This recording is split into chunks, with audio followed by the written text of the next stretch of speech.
नागपूर जिल्ह्याच्या दौऱ्यावर आहे, विशेष करून रामटेक लोकसभेसाठी तुमचा कार्यक्रम आहे, काय विषय?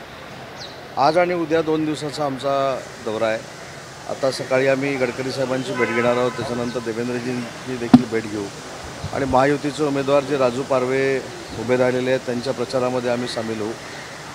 आमचे काही सहकारी भंडारा गोंदिया या मतदारसंघामध्ये जातील. ओव्हरऑल विदर्भातल्या प्रत्येक मतदारसंघामध्ये शिवसेनेचे पदाधिकारी गेले पाहिजेत या ज्या काही मुख्यमंत्री महोदयांच्या सूचना होत्या, आदेश होत्या, त्या पद्धतीनं आज आम्ही सगळे नागपूरला आलेलो आहोत. काय तुम्ही अजूनही पालकत्वाची वाट पाहताय? 95,000पेक्षा अधिकच्या कुटुंबाचे आयुष्य आनंदाने भरले आहे. आजच कॉल करा आणि मिळवा फर्टिलिटी ट्रीटमेंटवर सूट आणि सर्वांना द्या आनंदाची बातमी. यवतमाळचा अजून तिढा सुटलेला नाही, काय आहे म्हणजे 2 दिवस शिल्लक राहिल्यापासून उमेदवारी अर्ज भावना गौड यांनी फडणवीस साहेबांची भेट घेतली. नाही, हा तिढा देखील 1-2 दिवसामध्ये सुटेल. ज्या ठिकाणी उमेदवार जाहीर व्हायचे आहेत ऑल ओव्हर महाराष्ट्रामध्ये ते देखील जाहीर होतील. आणि सगळ्या जर आपण विचार केला आणि सध्याचं वातावरण जर बघितलं तर एकनाथजी शिंदेसाहेब, देवेंद्रजी आणि अजितदादांनी जो संकल्प केलेला आहे 45+चा, तर नक्की आम्ही 45+ होऊ असं वातावरण महाराष्ट्रामध्ये नक्की आहे. मनसेसोबत युतीच्या चर्चा कुठपर्यंत आलेल्या आहे, काय स्टेटस आहे? या युतीच्या संदर्भामध्ये एकनाथ शिंदेसाहेब, देवेंद्रजी आणि अजितदादा यांच्याबरोबर त्यांची चर्चा झालेली होती. त्याच्यावर तेच योग्य तो निर्णय सांगू शकतात. परंतु आता जी काही तिकीटं जाहीर झालेली आहेत, आता ज्या काही उमेदवारी जाहीर झालेल्या आहेत आणि आता 2 दिवसामध्ये होणार आहेत, याचा ओव्हरऑल जर रिव्ह्यू आपण घेतला तर महायुतीचंच वातावरण पूर्ण महाराष्ट्रामध्ये आहे. आणि 400 पार करत असताना 45+ हे महाराष्ट्रामधनं होईल अशी आमची सगळ्यांची अपेक्षा आहे.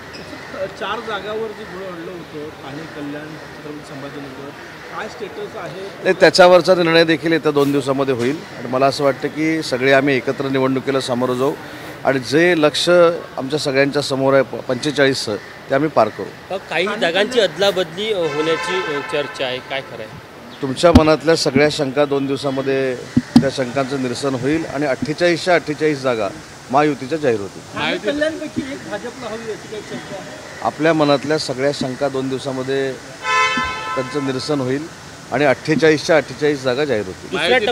दुसऱ्या टप्प्यातलं जागा वाटप जवळपास फायनल झालं आहे.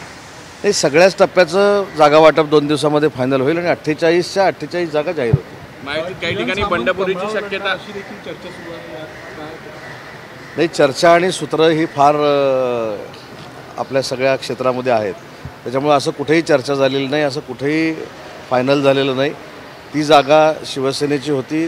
पूर्वीचे आमचे खासदार सहकारी आमच्यासोबत दुर्दैवानं आले नाहीत, त्याच्यामुळे त्या जागेवर शिवसेनेनं दावा ठेवलेला आहे. आणि शिवसेनेला जागा जर मिळाली तर महायुतीच्या सगळ्या नेत्यांच्या आशीर्वादानं ती जागा 2 ते 2.5 लाखांना आम्ही जिंकू. महायुतीमध्ये 3 पक्ष असल्यामुळे समन्वय कसा आहे प्रचाराला घेऊन, काय नियोजन? सगळा समन्वय अतिशय चांगल्या पद्धतीनं आहे. आज देखील जिथं कुठं पाठीपुढं असेल तो समन्वय करण्यासाठीच आम्ही आलेलो आहोत. परंतु आपल्याला 4 जूनला कळेल की समन्वय असल्यामुळं सगळ्याच महायुतीच्या घटक पक्षांनी अतिशय चांगला प्रचार केला आहे आणि 45च्या पुढे जागा आम्ही जिंकलेलो आहोत. काही ठिकाणी बंडखोरीची शक्यता. महायुतीचा उमेदवार असेल आणि जिंकेल. तुमचं असेल की कमळावर? मी सांगितलं स्पष्टपणानं की त्या ठिकाणी शिवसेना मागच्या वेळी लढलेली होती. शिवसेनेचे खासदार त्या ठिकाणी आहेत, परंतु ते आमच्याबरोबर आलेले नाही, ते उबाठाबरोबर थांबलेले आहेत.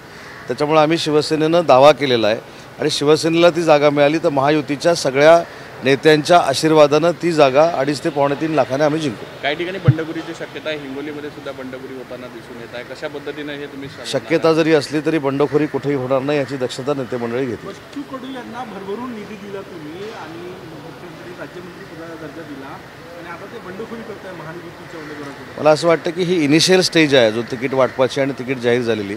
अजून भरपूर पुलाखालून पाणी जायचं आहे. अनेक संकेत तुमच्यापर्यंत अजून पोचायचे आहेत, अनेक संदेश पोचायचे आहेत, अनेक कार्यवाह्या पोचायच्या आहेत आणि त्या पक्षांतर्गत कारवाया ज्या आहेत, जे तिकीट जाहीर होण्याच्या असतात, त्या झाल्यानंतर 48 जागा जाहीर झाल्यानंतर ह्या सगळ्या बंडखोऱ्या क्षमतील याची खात्री आहे.